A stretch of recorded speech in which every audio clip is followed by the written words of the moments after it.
আমার সকল প্রিয় ভাই বোনদের অনেক অনেক ধন্যবাদ, দোয়া ও ভালোবাসা। আমার ভিডিওটা দেখে লাইক কমেন্ট করেন, অন্তর থেকে দোয়া ও ভালোবাসা। তো হ্যাঁ এভরিওয়ান, আসসালামু আলাইকুম। সবাই কেমন আছেন? আলহামদুলিল্লাহ, আপনাদের বোন ভালো আছে। প্রতিদিনের মতন একটা ভিডিও নিয়ে আসলাম।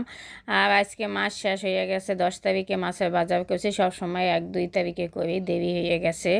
যাই হোক, অনেক দিন হয়েছে মাছ কিনি না, এই জন্য 2 মাসের মতন এই ফ্রিজে যে মাছগুলো ছিল এলাকা থেকে যে মাছ থাকে ওই মাছে কিনছি, বাজারে যাওয়া পাবে না। আমি বাজারে গেলে 2 মাসের মাছ একদম একসাথে কিনি। কেন মাছ কেনা যে কি কষ্ট, সারা দিনটা যায় মাছ ধুইতে করতে পরিষ্কার করতে, ওই দিন আমার অনেক কষ্ট হয়ে যায়। এই জন্য প্রতিদিন মাছের বাজার করি না। যাই হোক, অনেক মাছই কিনতে চাইছিলাম, আহামরি অত ভালো মাছ পাই নাই, বাইলা মাছও পাই নাই। বাইলা মাছটা একটু বর্ষার দিনে বেশি পাওয়া যায়। এখানে 2 কেজি পাবদা মাছ কিনছি, আর পাবদা মাছগুলো হয়েছে 400 টাকা করে। 420 টাকার নিচে দিবেই না, তাও যোগাযোগ করে 400 টাকা করে নিয়ে আসছি।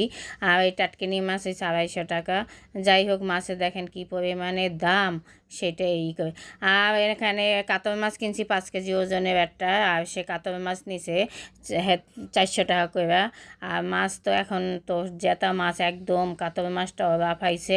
আর আমি জেতা মাছই কিনি, আমার কাছে কাতল মাছ কিনবে আমি জেতা মাছ কিনি, আর তেলাপিয়াটা, এই 2টা মাছে। আর তেলাপিয়া মাছটা আমি সবসময় ভাজা খাওয়ার জন্য কিনি বেশি করে। আর তেলাপিয়া মাছ অনেক ভাজি মজা। আর কাতল মাছটা হয়েছে তরকারি দিয়ে ঝোল পাকাইবে, সেটাই ভালো লাগে। আর আমরা একটু ঝোলের তরকারি বেশি খাই, আমাদের বাসায় রুগী আছে এই জন্য। যাই হোক, মাছের বাজারগুলো কেমন হয়েছে সবাই কিন্তু কমেন্টে জানাইবেন। আমার প্রিয় ভাই বোন, আপনাদের একটা লাইক কমেন্টের আশায় থাকি। আপনারা আমার পুরো ভিডিওটা দেখে লাইক কমেন্ট করবেন, আপনাদের জন্য কিন্তু অন্তর থেকে আমার দোয়া সব সময় থাকে। আর আমার ভিডিওগুলো ভালো লাগবে একটু শেয়ার করে দেবেন। আপনারা শেয়ার করেন না কেন? একটু লাইক কমেন্ট করতে এত কষ্ট কেন বলেন তো? আপনাদের ভিডিওটা আসবে তো আমি সব সময় লাইক কমেন্ট বেশি করে করি। আমার 2-3টা ভাইয়া অনেক বড় বড় কমেন্ট করতো, ওই ভাইয়া 2টা আমার জীবন থেকে আবার গেল, এখন আর দেখি না ভাইয়া 2টা কমেন্ট এখন আর করে না। কোথায় গেছে গা জানি না, কোথায় খুঁজবো বলেন তো? কেউ যদি ভাইয়া পান একটু আমার দেখাই দিয়েন তো, হয় বাড়িতে যেয়ে জিজ্ঞেস করবো কী সমস্যা হয়েছে, এখন কমেন্ট করে না কে আমার ভিডিও দেখে। আর আমার ভিডিও দেখে মানুষের কমেন্ট করতে এত কষ্ট হয় কেন বলেন তো? আমি তো প্রতিটা মানুষের ভিডিওয়ে যা আসে, আমার সামনে যা আসে তাই খুঁজি, কিন্তু কারো তো আইডিতে যাই ওরকম ভিডিও দেওয়ার নিয়ম নাই। আর এখন মাছগুলান কিন্তু একটা দইয়া রাখছি, আবার লবণ দিয়ে আর লেবু দিয়ে রান্নার সময় দমু।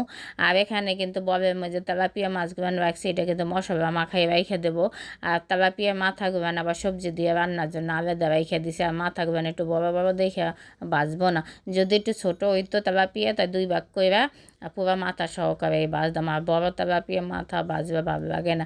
যাই, এইভাবেই আমি সব কিছু গুছাই গাছাইয়ে পরিপাটি করে থই।